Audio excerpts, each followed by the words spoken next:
합시다. 서로 맞춰 나갑시다. 인사하겠습니다. 서로 맞춰 나갑시다. 네. 네, 저기 우리 뒤에 조카가 왔네요. 저랑 같은 이기자 부대를 갔는데 오늘 삼친 보러 처음 왔나 봐요.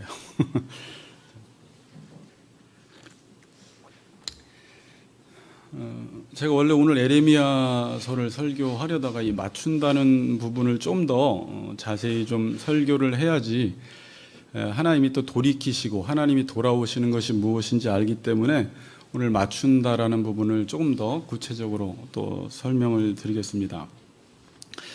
자, 우리 나로 산다는 것은 하나님의 말씀대로 산다라는 것은 지금 너무 많이 들었죠. 그러니까 나로 산다는 것은 하나님의 말씀대로 사는 게 나로 살아야 합니다.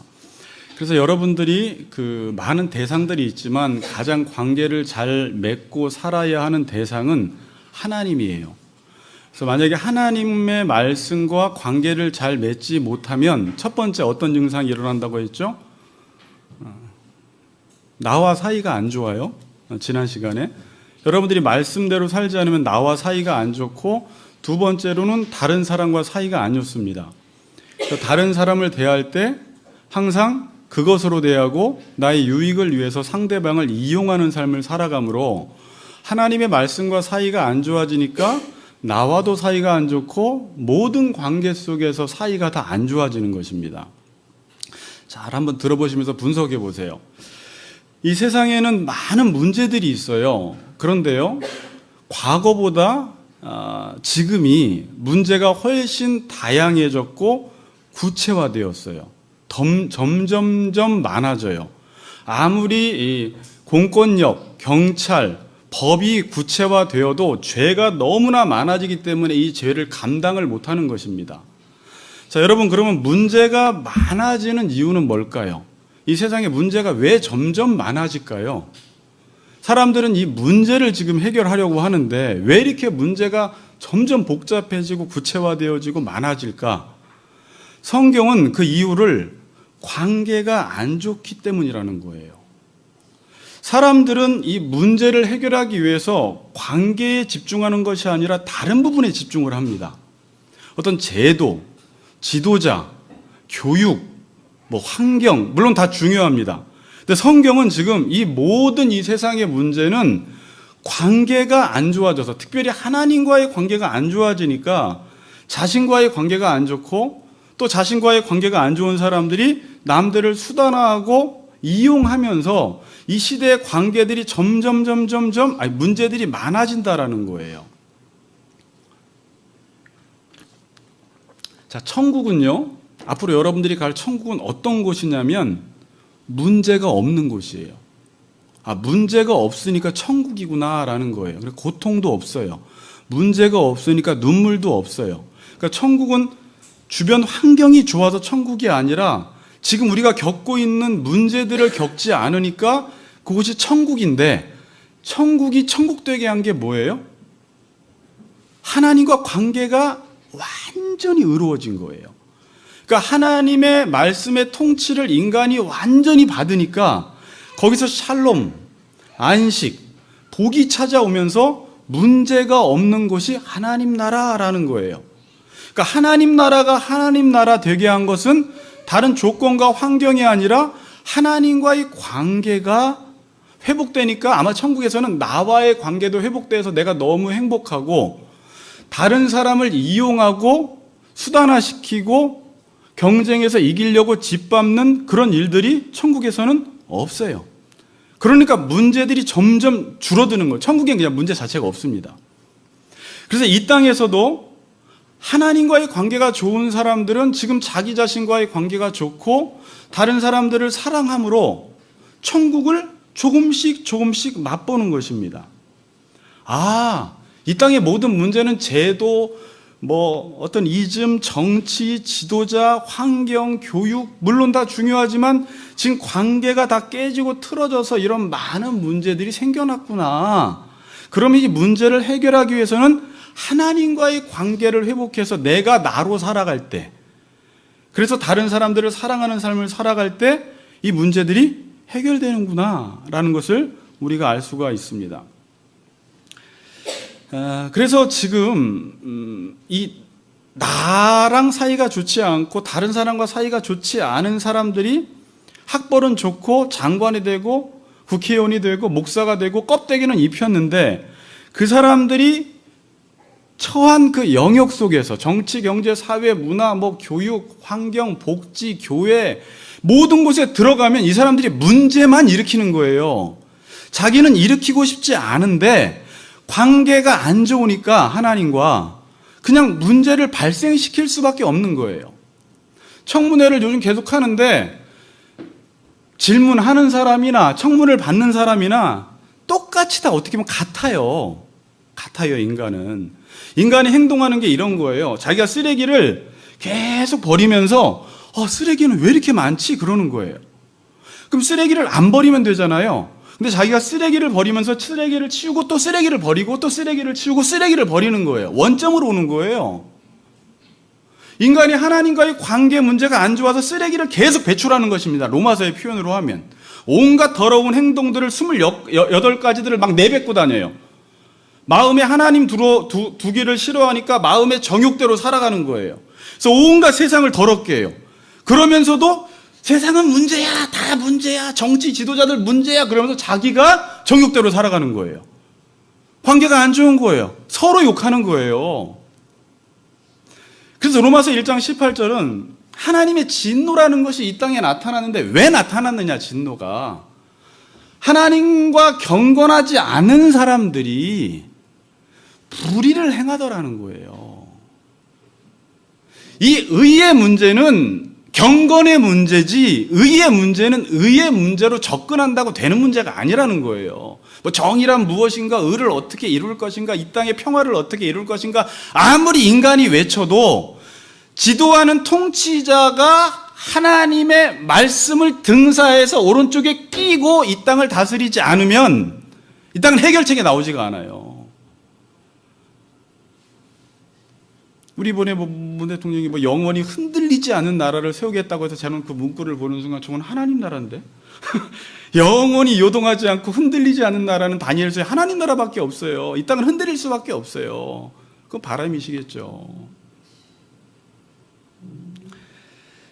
그래서 관계를 맺지 못하면서 지금 사회에 어떤 현상들이 나타나기 시작했냐면 관계를 맺으면 좋은데 인간은 관계를 맺지 못하니까 그거에 대한 대안으로 첫 번째 관계를 안 맺고 사는 사람들이 나타난 거예요. 욜로족이, 혼밥, 독신. 그러니까 그 자체가 나쁘다는 게 아니라 이제 관계를 안 맺는 쪽으로 사회 현상이 가고 있더라는 거예요. 그럼 관계를 안 맺고 혼자 살면은 편안한데 우리 형이가 아까 그러더라고요. 편안한데 제가 예전에 주병진이가 혼자 넓은 집에서 개 3마리 키우면서 사는 걸 보고 혁이가 아빠 근데 주병진이가 외롭대 그러더라고요. 그래서 오늘 이 얘기를 해줬더니 근데 주병진이 외롭게 산대. 외로운 거예요. 아무리 호화로운 궁궐에서 살아도 개를 3마리 키우면서 와인 한 잔 마시면서 누워서 스파하고 다 해도 외로운 거예요. 인간은 관계적 존재이기 때문에 사랑하지 않으면 못 살아요. 두 번째 나타나는 현상이 하나님과 관계를 맺고 인간과 관계를 맺어야 되는데 하나님과 인간과의 관계 맺는 게 너무 힘들어서 혼자 살든지 아니면 관계를 맺는 대상을 바꿔버리는 것입니다. 그럼 요즘은 하나님과 사람과 관계를 안 맺고 누구와 관계를 맺어요? 사탄이 어떻게 공격하나 보세요. 핸드폰, 인터넷, TV, 먹방, 오락, 개. 요 정도예요, 제가. 그래서 개는 그냥 개새끼인데 개가 반려견이 됐어요. 그래서 개한테 우리가 사람은 안 도와줘도 개 호텔, 개 수영장, 개 간식 종류별로 이런 것들이 막 생겨나기 시작하는데 지금 저는 그걸 보면서 사람이 인간과 관계를 못 맺으니까 맞춰나가는 게 싫으니까 그냥 나한테 맞는 것만 대하는 거예요. 핸드폰은 내가 맞출 필요가 없어. 그냥 핸드폰이 다 내가 다 선택하거든요. TV 내가 돌리면 돼. 핸드폰 내가 원하는 거 사면 돼요. 걔는 나를 속을 안 새겨. 와이프랑 남편은 속을 새기는데 걔는 나한테 속을 안 새기고 들어오면 그러면서 항상 반겨주니까 인간하고 교제를 안 하고 걔하고 교제를 하기 시작하는 거예요.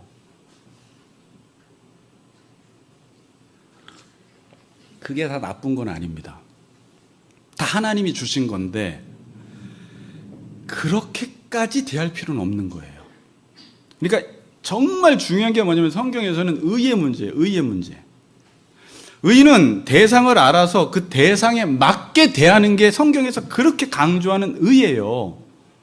자, 의라는 말이 여러분 너무 추상적으로 생각하지 말고 내가 어떤 대상을 딱 알았어요. 개 그랬어요. 개에 맞게 개새끼로 대하는 거예요. 그냥 개는 개처럼 대해야 되는 거예요. 그냥 이렇게. 근데 사람처럼 대하면 의가 깨지는 거예요. 그러니까 너무 과해도 안 되고 그 존재에 비해서 너무 하찮게 봐도 안 되는 거예요. 그러니까 의를 이루기 위해서는요, 기가 막힌 그 대상에 대한 직관적인 판단력과 지식이 있어서 대상을 딱 파악해서 그 대상에 맞게만 대해주는 게 의라고 하는 거예요, 성경에서. 그러니까 하나님이 누군지 알면 하나님을 마음과 뜻과 정성을 다해서 대해야 되는데 지금 사람들이 하나님을 모르니까 걔만 또 못하게 대하는 거예요. 걔를 막 더 중시하는 거예요. 제가 요즘 이렇게 아이 키우는 엄마들을 보면서 아이에게 잘해주는 건 너무 좋은 거예요. 우리 아이니까 잘해줘야 되잖아요. 근데 지금 문제는 뭐냐면 아이 이상으로 대하는 거예요. 과하게 잘해주는 거예요. 아이는 그만큼 대하면 안 돼요. 지금 잘해주는 것만큼. 그럼 망쳐요. 반드시 그 대상에 맞게 대해주는 것보다 과하면 부작용이 생깁니다. 그게 이제 문제로 발생되는 거예요. 이제 이런 식으로 문제가 막 발생돼요. 사복음서에 보면 예수님이 이 모든 것들을 나보다 더 사랑하는 사람은 내 제자가 되지 못한다 그랬어요. 자, 이게 중요한 말이죠. 부모, 친척, 아이, 돈, 모든 것들을 나보다 더 사랑하면 내 제자가 되지 못한다. 그러니까 주님과 하나님은 마음과 뜻과 정성을 다해서 목숨까지 바칠 만큼 대해도 되는 분이에요. 그러니까 거기에는 과한 게 없어요. 하나님의 말씀을 따라 사는 거에는. 그런데 가끔 주님 대하는 건 한 5인데 애기 대하는 건 50으로 가는 거예요. 그러면서 요즘 젊은 사람들이 애기 키우는 게 힘들대요. 애기 키우는 게 힘든 건가요? 자기가 힘들게 키우는 건가요? 자기가 힘들게 키워서 난 하나 이상 못 키우겠어 그러는 거예요. 기준이 뭐냐면 성경이 아니라 주변 사람들이 그렇게 키우는 거예요, 지금. 애기 하나 키우려면 온갖 돈이 다 들어가니까 몇 억 뭐 이래가지고 둘째 나면 3억 없는데 이렇게 계산해서 애기를 못 낳아. 저 뒤에 권사님 80이 넘으셨지만 옛날에는 아이를 막 5명, 6명, 7명, 10명 낳았는데 돈은 하나도 없는데 애기들이 잘 컸어요. 그리고 나서 그 사람들이 이 나라를 세웠어요. 공동체를 세웠어요.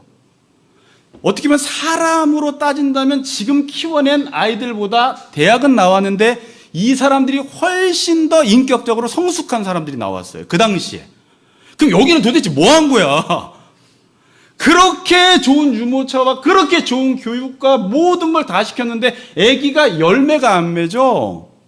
오히려 10명 키워놓고 풀어놓고 키운 것보다 그 질질 흘리면서 여기다가 이렇게 손수건 하고 다니는 그런 애들보다 더 열매가 안 나온다라는 거예요. 왜 그런 거예요? 과하게 키운 거죠. 주님보다 더 사랑한 것입니다. 그래서 우상이 지금 바뀌었어요. 아이나 이런 것들로. 그렇게까지 해야 할 대상에게는 그렇게까지 안 해주고 그렇게까지 할 필요가 없는 대상에게는 그렇게 해주는 겁니다. 잘 들어보세요. 그렇게까지 할 필요가 있을까? 내가 핸드폰에게 이만큼 많은 시간을 투자할 필요가 있을까? 핸드폰에게 하루에 5시간 투자해. 큰일 나는 거죠, 이제. 드라마 보고 TV 보는데 막 10시간씩 투자해. 이거 이렇게까지 하는 게, TV는 이렇게 관계를 맺으면 불이한 건데? 이런 생각을 이제 하셔야 돼요. 먹방이 지금 TV에 왕창 나왔는데 저렇게까지 먹는 게 중요할까? 백종원이 뜨기 시작하면서 모든 게 먹방이고 다 삼시세끼고 다 먹는 거 하니까 딱 사탄이 2가지 건드려 놨잖아요. 먹방하고 놀이문화. 인간의 본능을 자극하는 TV를 딱 틀면 다 그게 나오잖아요. 그게 사탄의 공격인지도 모르고. 우리가 진짜 관계에 신경을 써야 할 대상은 누구예요? 사랑과 하나님이에요. 사랑과 하나님. 여기에 집중하는 사람 성공합니다. 그런데 왜 사람들은 사람들과 관계를 맺지 않고 다른 대상들과 자꾸 관계를 맺냐면, 아까 잠깐 이야기했지만 잘 들으세요. 사랑과 하나님은요, 내가 맞춰줘야 돼요.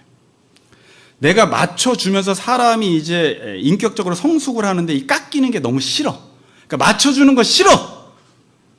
그러다 보니까 안 맞춰주는 걸 찾다 보니까 아까 그런 대상들을 찾는 거예요. 개 이런 거. 근데 하나님과 사람은 내가 맞춰야 합니다. 자, 그 중에서도 잘 들어보세요. 하나님께 맞춰야 되고요. 특별히 부부관계 맞춰야 돼요. 더 나가면 자녀까지 맞추고요. 예수에게 맞춘다라는 건 모든 세상 사람들에게 맞추는 거예요. 자, 그러면 결국 성경에서 하는 얘기는 하나님과 맞추고 이웃에게 다 맞춰 살라는 거예요. 근데 지금 사람들은 자기가 맞추지 않고 점점 자기가 기준이 되어서 사람들 보고 나한테 맞추라고 해요. 그러다가 어디까지 갔냐면 하나님도 웬만하면 나한테 맞춰주시죠. 여기까지 간 거예요. 하나님, 제가 지금 회사 사장인데 다 나 맞추거든요. 근데 내가 교회만 오면 조금 기분이 안 좋아요. 찝찝하고. 왜냐하면 하나님 앞에서는 내가 맞춰야 되니까 자존심이 상하는 거예요. 그러니까 하나님 나한테 좀 맞춰주세요. 말은 그렇게 안 하지만 사람들이 맞춰달라는 거예요. 하나님, 만약에 하나님이 나한테 안 맞춰주면 나 겁박하고 막 협박하는 거예요. 저 교회 떠날지 몰라요, 하나님. 저 내 돈 11조 끊을 수도 있으니까 웬만하면 맞춰주세요. 하나님께 좋을 거 하나도 없습니다. 이렇게 말하는 거예요. 그리고 하다못해 이제 목사, 말씀 다 자기한테 맞춰달라는 거예요. 그리고 자기한테 안 맞춰주면 다 나쁜 것이 돼버리는 거예요. 이게 디모데후서 3장의 말세가 되면 사람들이 귀가 가려워서 자기의 사욕에 맞는 스승을 따라다닌다고 합니다. 내 욕구를 채워줄 곳을 찾아다녀요. 내가 맞추려고 하지 않고. 자, 그런데 하나님과 지금 드리고 싶은 말은 부부간에, 물론 이웃도 마찬가지지만 이거는, 이 관계는 어떻게 맺어졌냐면 언약으로 맺어졌어요. 여기도 언약, 여기도 언약. 자, 그러니까 언약으로 맺어졌다라는 말은 이 관계는 반드시 맞춰야지만 살 수 있다라는 말이에요. 그래서 언약을 맺어버린 거예요. 이 관계는 안 맞추고 네가 맞추기 싫다고 해서 하나님과 관계 깨버리고, 부부관계 깨버리면 너는 살기 힘들어질 거다라는 거예요. 근데 지금 부부관계는 예수님과 우리와의 관계를 모형하는 거예요. 결국은 하나님과의 관계와 예수와의 관계는 내가 맞추기 싫다고 해서 내 마음대로 살고 싶다고 해서 깨버리면 당장은 나가서 내 마음대로 사니까 좋은데 인간은 그렇게 하면 못 살아라는 걸 언약으로 딱 맺어버린 거예요. 네가 다른 관계는 계약은 끊어줘, 핸드폰 다 끊어도 되는데 하나님과의 관계는 절대 끊지 말고 예수님과의 관계는 절대 끊지 마. 이 말을 성경에서 해주는 거예요. 언약 이렇게 해버리는 거예요. 물고기가 다른 건 다 선택입니다. 다 선택해도 돼요. 근데 물에 사는 건 선택이 아니라 필수예요. 물고기가 나 물에서 살까 말까? 쟤 뭐 하는 거야? 이거죠. 우리 마찬가지예요. 나 하나님 섬길까 말까? 그럼 쟤 뭐 하는 거예요, 지금? 인간이 하나님 떠나면 죽는데 섬길까 말까 이러고 있어? 그 똑같은 이야기예요. 요한복음 15장 5절에 그래서 나는 포도나무에 너희는 가지라. 단순한 말인데 진리가 다 담겨 있습니다. 15장 5절에 성경이. 저가 내 안에, 내가 저 안에 있으면 이 사람은 과실을 많이 맺나니 나를 떠나서는 너희가 아무것도 할 수 없다 그래요. 가지는 나무에 접붙임되는 건 선택이 아니라는 거예요. 무조건 붙어 있어야 된다는 거예요. 그러면 저절로 무조건 사랑이라는 열매가 인간 안에 맺히게 되어 있다는 거예요. 인간 안에 사랑이 안 맺혀진 이유는 가지가 포도나무에서 떨어졌기 때문에, 선택했기 때문에. 그러니까 아무리 이 세상이 바빠도 하나님과 예수와는 내가 사장이 되고 회장이 되고 온 세상을 다스려도 주일만큼은 지키고 하나님 말씀은 지켜야지 살지, 그것 떠나면 못 산다라는 말이에요. 그렇게 중요한 말씀이에요. 그리고요, 하나님께 맞춰 살지 않으면 인간이 자라지 않아요. 총 정리하는 거예요. 가지가 나무에 붙어 있지 않으면 가지가 자라지 않아서 열매를 안 맺듯이 지금 나이가 10살이건 20이건 30이건 40이건 50이건 60이건 70이건 인생은 육체적으로는 자라서 노년이 돼서 백발이 되고 그랬지만 하나님께 접붙임되지 않는 사람들은 그 접붙임에 비례해서만 성장했어요. 그래서 사랑이라는 열매가 맺혀져요. 어떤 사람은 20살밖에 안 됐는데 하나님께 접붙임되어 산 사람은 사랑의 열매가 맺혀졌고, 어떤 사람은 60인데 인생 속에서 자기 혼자만 살고 하나님께 접붙임되지 않은 사람들은 사랑을 못하더라는 거예요. 다스리고 통치하고 억압하는 건 잘하지만, 이게 성경에서 우리에게 말하는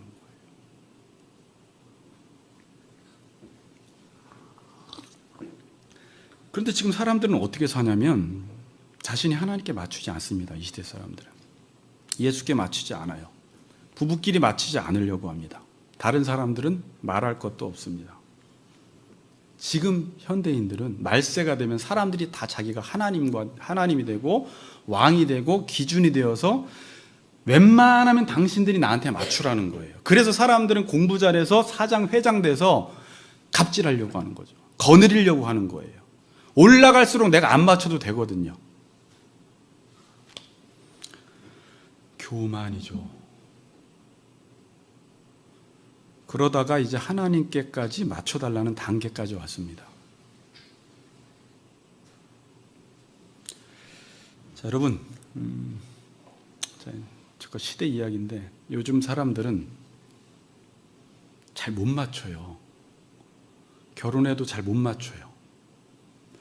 근데 이전 사람들은 그러면 어떻게 살았을까요? 저 권사님 때는? 그때는 헤어지는 일이 별로 없었어요. 근데 그때보다 인간성이 지금보다 훨씬 더 좋았나요? 그때 남편들이? 아니에요. 유교적 문화 속의 조선시대 아니에요. 근데 맞춰 살았어요. 근데 지금은 못 맞췄는데 알고 봤더니 자라온 환경이 부모님들이나 선생님들이 아이들을 양육할 때, 아까 의인은 야, 너 학교 가면 선생한테 맞춰야 돼. 교회 가면 목사한테 맞춰야 돼. 너 말씀한테 맞춰야 돼. 선배들한테 복종하고 어른들 있으면 인사하고 맞춰야 돼. 의의를 가르쳤어요. 이게 의로 교육하기에 유익하니 성경은 그 말이에요. 근데 지금 그런 교육을 안 시켜주고 자기 자식이 학교에서 조금만 선생한테 혼나고 오면 신고를 해버리는 거예요. 그리고 다 우리 자녀한테 맞춰주는 곳만 선별해서 다니는 거예요. 학원도 학교도. 그래도 만약에 선생님이 자기 자녀에게 맞춰주지 않으면 그냥 신고하고 가서 싸대기 때리고 그냥 빼내오는 거예요. 이런 아이들이 자라다가 결혼을 했습니다. 딱 남편 아내 만났는데 이건 언약으로 맞춰줘야지만 살 수가 있어요. 못 맞추겠는 거예요. 왜? 지금까지 나는 왕으로 살았거든. 엄마 아빠도 다 못 건드렸거든. 선생도 다 못 건드렸거든 지금까지. 근데 옆에 같이 사는 사람이 맞춰야지 사는데 못 맞히니까 얼마나 삶이 힘든지 몰라요. 왜? 안 해봤어 그런 걸. 지금까지 모든 사람들이 나한테 맞춰줬지 내가 맞춰서 살아본 경험이 없어. 그러니까 어떻게 살아요? 우리가 교회 와도 인간관계를 그렇게 맺고 가정에서도 그렇게 맺는 거예요. 여러분들이 문제를 잘 분석을 해보세요. 분석을 해보고 왜 이 시대가 왜 이렇고 왜 예배를 못 드리고 내 삶이 왜 이렇고 왜 이런 걸 지향하고 있으며 이런 것들을 한번 생각을 해보세요.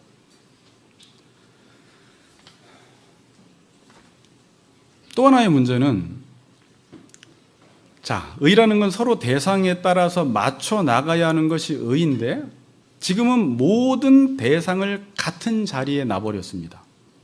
자, 그러니까 첫 번째, 사람들은 관계를 맺고 살아야 하는데 관계를 잘 못 맺으니까 내가 맞추지 않아도 되는 대상들과 뭐 개 이런 대상들과 관계를 맺기 시작했고요. 이게 사탄이 지금 그렇게 사탄의 공격입니다. 다 하나님과 관계 못 맺게 하기 위해서. 두 번째는 그럼 관계 맺으라 이거예요. 관계 맺는데 모든 것을 다 동급의 자리에 놔버린 거예요. 자, 이게 이해가 되세요? 다 같은 라인과 같은 자리에 놔버렸어요. 하나님, 장로, 목사, 엄마, 아빠, 20대건, 10대건 다 똑같아야 된다는 거예요. 성도 평등해야 된다는 거예요. 양성평등이 아니라 성평등은 자기가 성 정체성을 선택을 해서 남자가 여자로 살고 여자가 남자로 살아도 똑같이 인권과 자유, 평등이라는 이름으로 같이 해달라는 거예요. 이렇게 해서 관계를 맺는데도 동급의 위치에서 관계를 맺는 거예요. 그리고 이걸 인권이다, 이게 평등이다, 이게 사단의 속임수예요.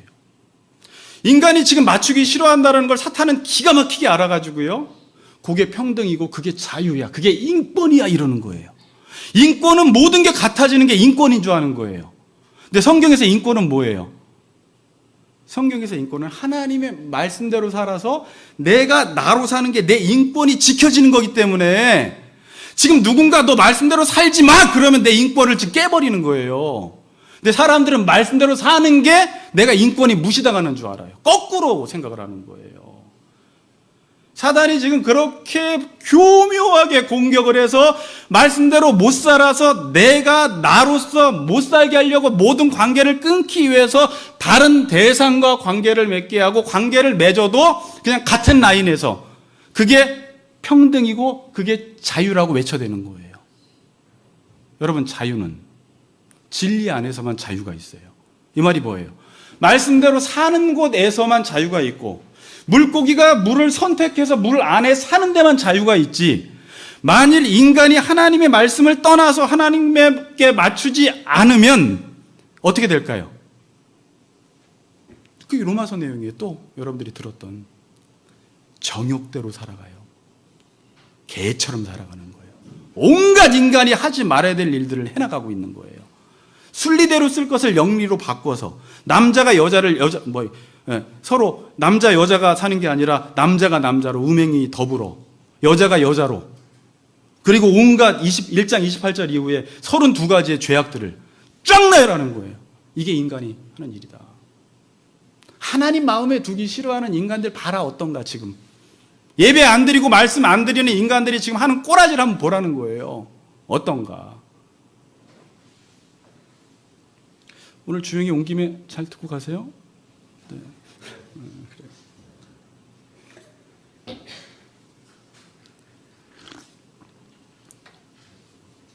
사람들은 내가 하나님께 맞춰 살고, 내가 예수님께 맞춰 살고, 내가 남편에게, 아내에게 맞춰 사는 것이 힘이 없고 약한 사람들이 이렇게 사는 줄 알아요. 자, 이것도 이제 사탄의 공격이에요. 아, 맞춰 사는 건 힘이 없는 사람이 하는 거다. 이게 사탄이 주는 거예요. 근데 잘 보세요. 맞춰 사는 사람이 가장 힘이 있는 사람이에요. 이해가 되세요? 저기 뒤에? 네. 그래서 사람들은 맞춰 살기 싫어서 주도권 싸움을 해요. 기싸움을 하기 시작해요. 야, 초장에 그 길을 잡아버려, 남편. 이제 이런 말을 하는 거예요. 그래서 만약에 자기가 맞춰 살지 않고 왕이 되면 딱 승리했다고 생각하는데, 이게 정확하게 사탄의 논리예요. 근데 여러분요, 힘이 없는 사람은 절대 못 맞춥니다. 힘이 없는 사람이 왕 노릇하는 거예요. 군대 가도요, 사회에서 그냥 별 볼 일 없는 애들이 으악 이래요. 근데 힘이 있는 사람은 그 질서에 딱 맞춰 살아요. 보니까 인격이 돼 있어. 그 사람들은 힘을 아무 데나 안 써.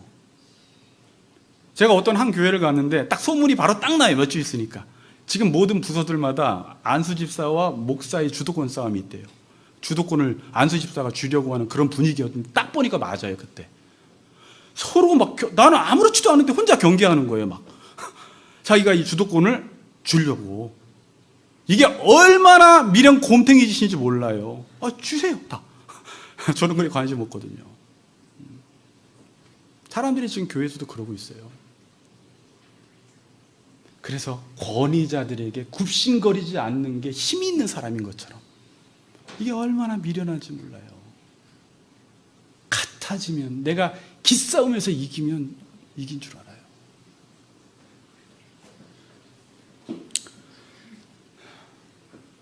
우리가 하나님과 관계를 맺는 방법은 하나님께 맞추는 것밖에 없습니다. 하나님이 나한테 안 맞춰줍니다. 하나님은 내가 이혼도장 찍어달라고 해도 안 찍어줍니다. 근데 제가 이 설교를 하고 집에 가서 제 설교를 듣다가 하나 딱 성도들이 오해할 것 같아서 오늘 또 설교를 하는 거예요. 아, 내가 무조건 하나님께 맞추라고 하니까 하나님과 나와의 관계는 내가 어떻게 행하느냐에 따라서 관계가 결정이 되는구나 라고 오해를 하시면 안 된다는 거예요. 그러니까 행위 구원론으로 가면 안 돼요. 아, 내가 율법을 지켜야지 하나님과의 관계에 의가 맺어지는구나 라고 그 얘기만 들어서 만약에 누구 신학자한테 갖다 주면 우리 유재기 목사님은 하나님 우리에게 안 맞춰주고 우리가 하나님께 맞추라고 하는 겁니다. 요것만 딱 띄어서 이야기하면 안 된다는 거죠. 성경은 하나님께서 먼저 우리에게 맞춰주셨어요. 우리가 정말 짐승처럼 사는데 하나님이 자기 아들 예수를 보내서 죽기까지 복종하심으로 사랑과 같이 되셔서 완전히 인카네이션해서 우리에게 맞춰줘 버린 거예요. 그리고 의를 여기서 하나님이 이루신 거, 이게 의예요. 그리고 너도 이제 하나님께 의를 내가 너에게 선물해 준 거는 네가 이제 하나님의 율법의 말씀대로 맞춰 나가면서 의를 이루라. 이게 신앙생활이거든요. 자, 중요한 개념입니다. 하나님께서 먼저 우리에게 맞추셔서 의를 이루시고 이제 우리 보고 하나님께 적극적으로 맞추라는 게 의예요. 의. 그래서 이제 하나님의 자녀가 되면 하나님께 맞추어서 살 수 있는 뭐라고 그래요? 모든 조건이 다 갖추어진 거예요. 하나님이 이미 맞춰주셨기 때문에 내가 맞출 수 있는 거예요. 하나님이 맞춰주지 않는 지금 의인이 되지 않는 사람들은 절대 하나님께 맞출 수가 없고 우리만 맞춰서 살아갈 수 있는 거예요. 그리고 이게 복이라는 거예요. 그러면 또 이런 질문이에요. 그럼 왜 하나님은 우리에게 안 맞춰주실까? 내가 하나님의 자녀가 되고 나서 하나님 웬만하면 나한테 좀 맞춰주시지 뭘 그렇게 꼬장꼬장하게 구세요? 왜 안 맞춰주시는 걸까요? 우리는 보통 상대방이 나한테 안 맞춰주면 어떤 생각을 할까요? 하나님이 나한테 안 맞춰줘. 그럼 어떤 생각을 하냐면 하나님이 지금 힘이 있어서 저러시나? 그래서 어떤 사람은 하나님보다 더 힘을 길러서 자기가 하나님까지 거느리려고 하는 사람이 있어요. 그럼 하나님이 지금 갑질하시는 건가요? 그럼 왜 그래요? 한번 대답해 보세요. 왜 하나님 우리에게 안 맞춰줘요? 우리는 보통 그래요. 갑질하시네 하나님도. 뭐야?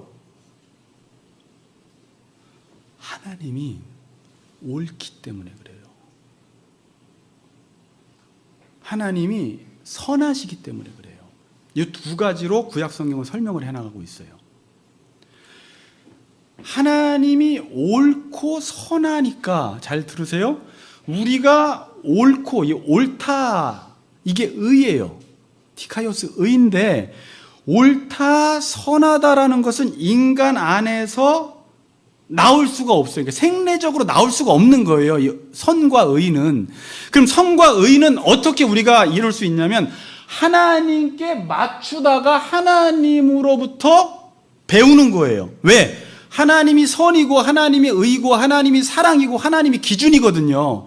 그러니까 모든 의의 기준은 인간 안에서 나오는 게 아니라 하나님으로부터 나와요. 그래서 그분께 맞춘 사람들은 어떤 개념이 생기게 되냐면 선과 의가 들어가요. 이게 선이구나. 이게 의구나.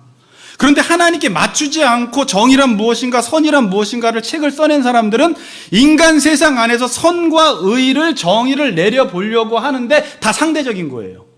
없어요. 여기선 선을 이렇다고 하고 저기서 선이 이렇다고 하고 저기선 의가 이렇다고 하고 뭐 하버드 교수는 이게 의라고 하고 다 달라요. 왜? 선이신 하나님께 맞추다가 배우질 않았기 때문에 모르는 거죠. 그래서 이 땅을 가장 의롭게 다스리려면 이 헌법이라는 게 하나님의 말씀 율법에 맞춰져 있어야 돼요. 얼마나 근접한 헌법이냐에 따라서 나라가 통치되는 게 달라져요. 그렇겠죠.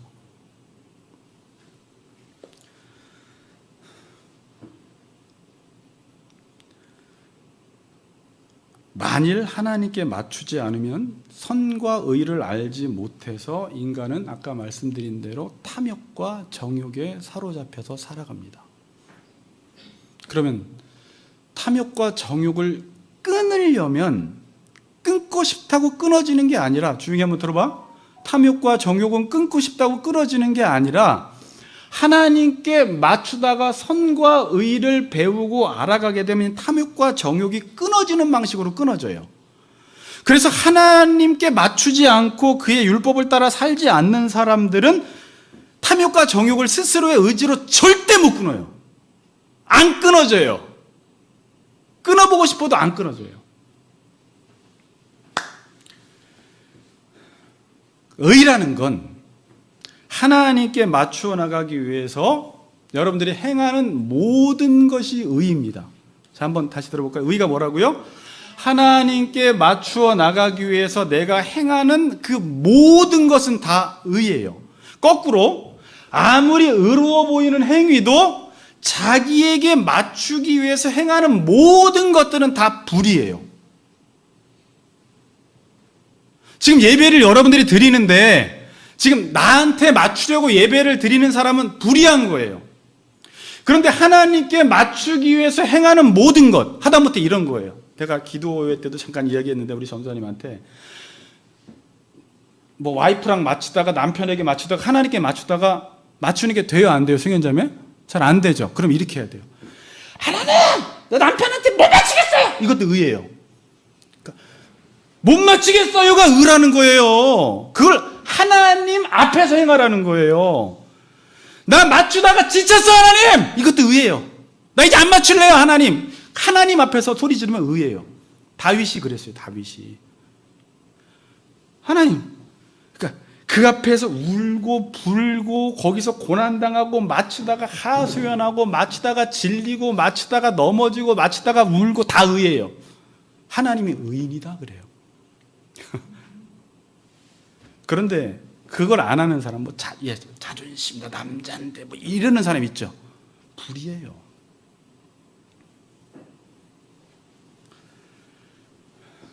제가 오늘 맨 마지막에 비유를 하나 들고 이제 맞추려고 그래요. 제가 계속 맞춘다라는 묵상을 하다가 맞춘다는 게 다 단순하지가 않거든요. 자, 맞추는 건 내가 맞추는 게 아니라 하나님께 맞춰야 돼요. 자, 뭐 비슷한 말인데 이게 어떻게 차이점을, 내가 맞추는 게 아니라 내가 하나님께 맞춰야 돼요. 이 차이가 있어요. 둘 다 하나님께 맞추는 것처럼 보입니다. 이건 내가 지금 하나님께 맞추는데 여기에 초점은 내가에 있고, 두 번째는 내가 하나님께 맞춘다 해서 하나님께 있는 거예요. 요게 소일이문답 1, 2문부터 교묘한 차이점을 가져와요. 자, 그래서 제가 예를 하나 들게요. 여러분, 퍼즐 맞추는 거 있습니다. 퍼즐을 맞출 때 뭘 알면 퍼즐을 빨리 맞추죠? 그렇죠. 그림을 알면 퍼즐을 빨리 맞춰요. 내가 지금 맞추는 퍼즐이 예를 들어서 호랑이가 잠자고 있는 거다라는 걸 알고 퍼즐을 맞추면 그림이 대충 보여. 잠자는 거구나. 이렇게 보고 금방 맞추는데, 우리가 하나님께 맞추려고 할 때는 하나님이 호랑이가 잠자고 있는 그림을 보여줄 거예요, 안 보여줄까요? 대답 잘하세요. 보여줘요, 안 보여줘요? 전체를 안 보여줘요. 전도서에 그렇게 나와 있어요. 미래를 모르게 해요. 그러면 이 퍼즐을 맞추기 위해서는 어떻게 해야 돼요? 하나하나 맞추려면, 그림을 모르니까 하나님의 말씀을 따라가야 돼요. 하나하나 다. 이게 아브라함이 그렇게 살았어요. 하나님의 말씀을 따라서 하나님이 말씀하실 때마다 그거에 이해가 되건 이해가 되지 않건 순종하고 딱 끼워 넣는 거예요. 또 하나님이 이해가 되건 되지 않건 딱 끼워 넣는 거예요.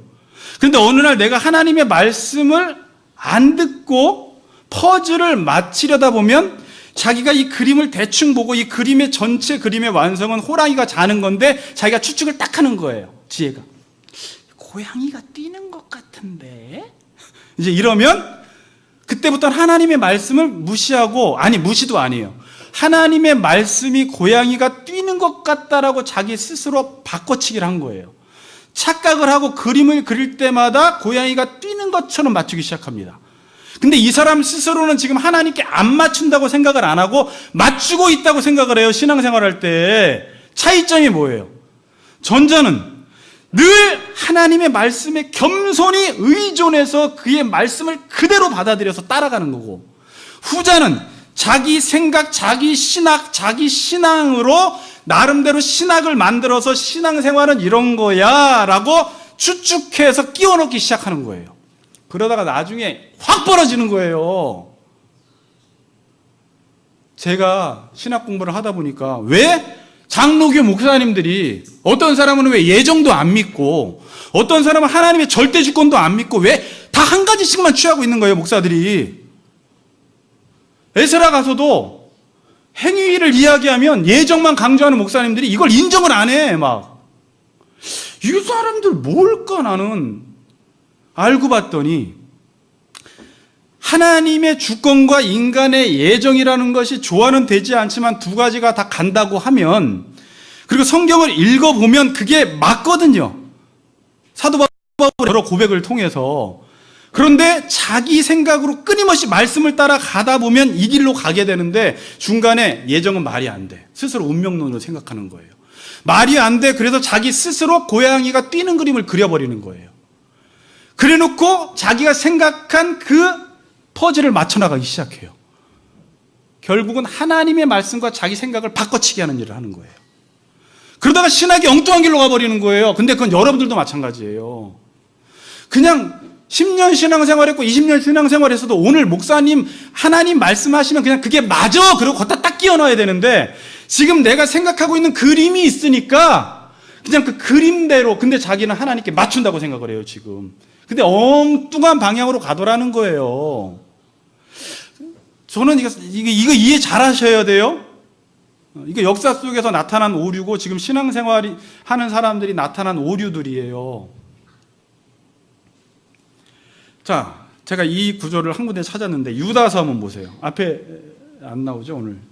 자, 우리 고장났습니다. 죄송합니다. 유다서를 빨리 찾아봐요. 유다서는 한 장밖에 없습니다. 3절, 4절.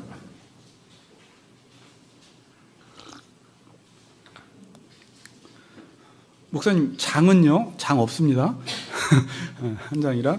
자, 3절, 4절. 사랑하는 자들아, 우리가 일반으로 받은 구원에 관하여 내가 너희에게 편지하려는 생각이 간절하던 차에 성도에게, 보세요, 단번에 주신 믿음의 도를 위하여 힘써 싸우라. 거기 줄치고요.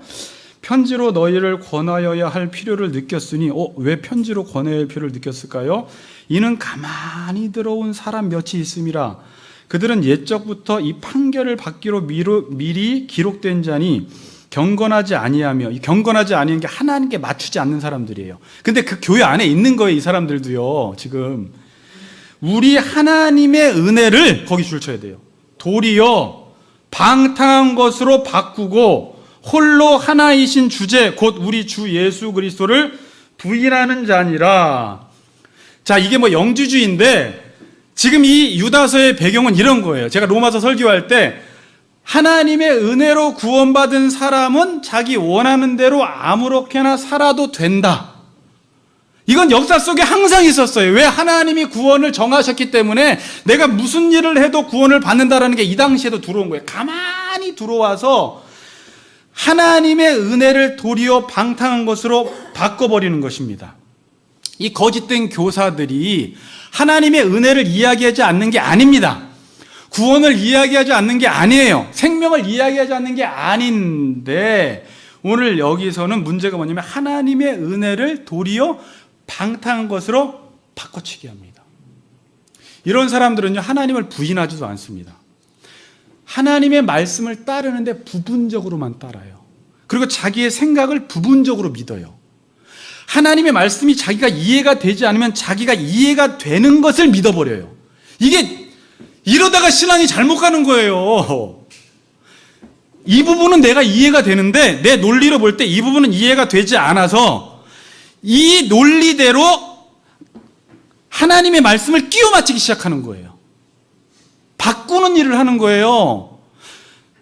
하나님의 말씀에 내 생각을 끼워 맞춰야 되는데 내 생각에 하나님의 말씀을 끼워 맞추다가 신학이 이렇게 돼버리고 신앙생활이 이렇게 돼버리는 거예요. 근데 이게 지금 이때도 일어났어요.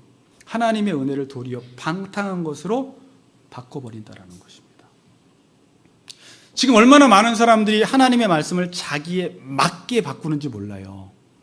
자기한테 유리하게, 내 정욕에 맞게, 나한테 유익하게 말씀을 교묘하게 뒤집어 놓는 거예요.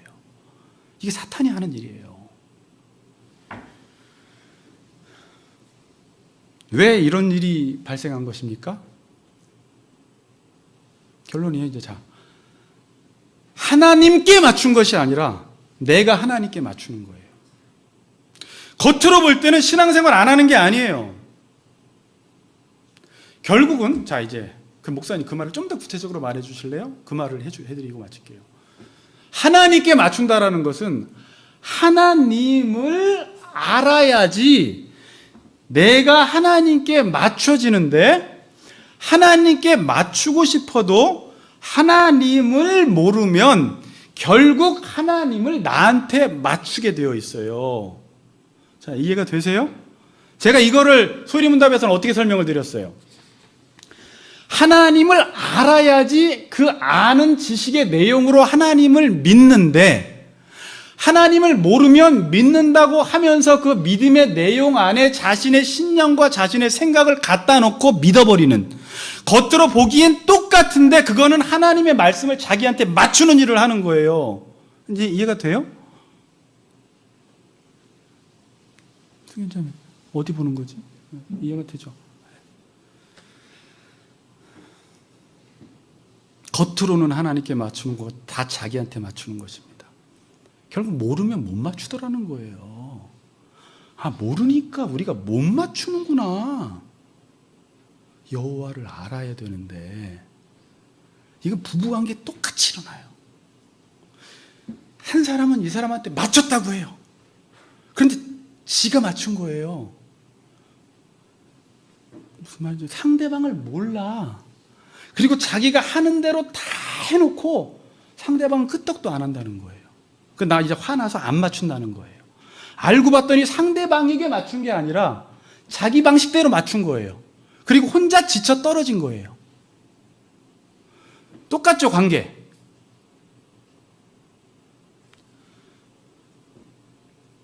자, 오늘 말라기서 보고, 목사님 왜 계속 결론이 길어요? 제가 말라기서를 안 봤잖아요. 말라기서 4장 6절 보세요. 이 구절 참 귀한 구절이에요. 말라기서 4장 6절 시작.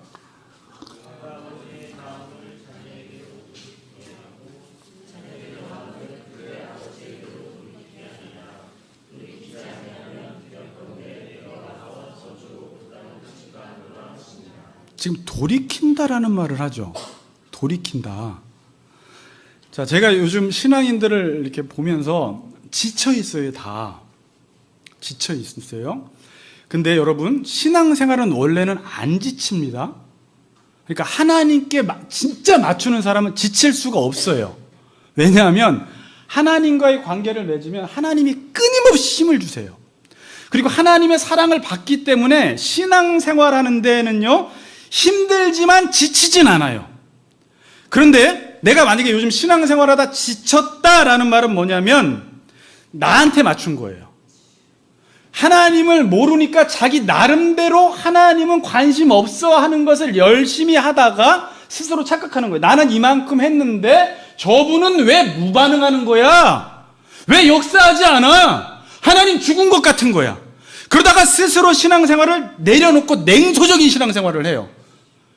최소한의 것만 합니다. 요즘 사람들이 안 해요. 알고 봤더니 하나님께 문제가 있는 게 아니라 자기에게 문제가 있는 건데, 생각은 모든 게 다 하나님께 문제가 있다고 생각을 해서 아무리 내가 하나님 열심히 하나님께 신앙생활 열심히 해도 하나님은 움직이지 않더라, 죽었더라, 침묵하시더라, 역사하지 않더라 그러면서 나 이제 신앙생활 하긴 하지만 열심히 안 하고 최소한의 것만 할 거야. 이건 부부관계도 또 똑같이 일어나요. 나 이제 당신한테 잘해주지 않을 거야. 내가 아무리 잘해줘봤자 당신은 나한테 반응 안 해. 알고 봤더니 그 아내를 모르고 있더라는 거예요.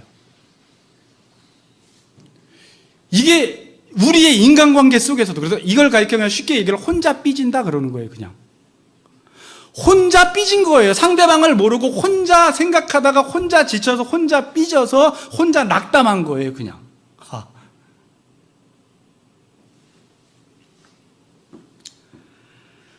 그러면서 스스로 하나님은 살아계신데 자기 스스로는 하나님이 죽었다고 생각하고 신앙생활해요. 자, 우리 맨날 기도할 때 살아서 역사하시는 하나님 이러면서 스스로 하나님 죽었죠? 아니요. 그러니까 이런 말은 안 하지만 안 믿어요. 하나님이 지금 내 삶 속에 역사한다는 걸 안 믿어요. 그럼 하나님이 죽으신 거예요? 자, 결론. 내 마음이 죽은 거예요. 내 마음이 죽은 거예요. 원래 인간의 마음은 하나님만 향해야지 그걸 마음이다라고 성경은 이야기를 해요.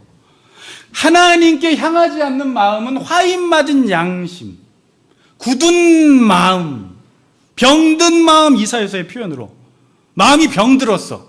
병든 마음의 특징은 하나님께 향하질 않아요. 마음이 병든 마음의 특징은요, 몸만 암 걸리고 몸만 아픈 게 아니라 마음이 암 걸릴 수 있는데 마음이 하나님을 향하지 않으면 병들었어요. 사람들은 내 마음이 하나님께를 향하지 않아도 이게 정상인 줄 알아요. 그리고 혼자 지쳐 있는 거예요. 근데 오늘 이 말라기서는요, 구약 성경의 마지막 구절이 이렇게 끝나요. 그가 아버지의 마음을 자녀에게로 돌이키게 하고 자녀들의 마음을 그들의 아버지에게로 돌이키게 하리라. 돌이키지 아니하면 두렵건대 내가 와서 저주로 그 땅을 칠까 하노라 그래요. 만일 인간으로 태어나서 하나님이 마음을 하나님께로 향하게 만들었는데 그 마음이 병들어서 고침받지 못해서 하나님께 돌이키지 않으면 내가 그 땅을 쳐버린다. 너 너로 살지 못한 거야. 너 하나님의 형상대로 살지 못한 거야. 그래서 내가 여기서 5절에서 엘리야를 너에게 보낸다라는 건 예수를 보낸다는 말이에요. 그래서 여기서 그가가 누구예요? 그가. 예수가 너희에게 오게 된다면 어떤 현상이 일어나냐면 돌이키는 현상이 일어난다는 말이에요. 그럼 지금까지 구약 성경의 이스라엘 백성과 하나님 백성들 간의 사이는 서로 마음도 없이 돌이키지도 않고 관계를 맺고 살아왔던 거예요. 얼마나 비참한 삶인지 몰라요. 같이 사는데 마음이 없이 산 거예요. 하나님이 근데 메시아를 보내서 아버지의 마음을 자녀에게로, 자녀가 아버지에게로. 이게 아까 의예요. 아버지가 예수를 보내서 너희의 죄를 사하고 너희에게 맞춰줘서 돌이키고, 그리고 이 사람들은 십자가의 사랑을 통해서 하나님이 누구신지를 알아버림으로 이제는 하나님께 맞추는 삶을 자발적으로 살아가기 시작하는 거예요. 자, 이해가 되세요? 빌립보서에 보니까 예수님이 우리와 같이 되셨어. 하나님이 우리와 같이 되셨어요. 그러니까 맞춘다라는 것은 그 사람과 같이 돼야 되는데 늘 생각이 달라. 내 기준이 있어. 이 사람까지 종의 형체로 내려가질 않아. 자기를 비워 종의 형체로 죽어야 되고 죽기까지 복종해야 되고 십자가에서 죽으심으로 하나님께서 우리에게 맞춰주셨는데 우리는 다른 사람에게 맞춰준다고 하면서 같아지지도 않고 같은 자리에 있지도 않고 죽기까지 복종하지도 않는 거예요. 그래서 에베소 5장에서는요, 관계를 잘 맞으려면 부부간에 피차간에 복종하라가 이 말이에요. 아시겠어요? 맞추라는 거예요. 복종이라는 말이. 그래서 그 전 단계 성령의 충만함을 받는 사람들은 복종하게 돼 있고 성령의 충만함을 받지 못하는 사람들은 복종 안 하더라 이거예요. 강팍한 마음 때문에. 근데 예수께서 이 부분을 해결하러 오신 것입니다.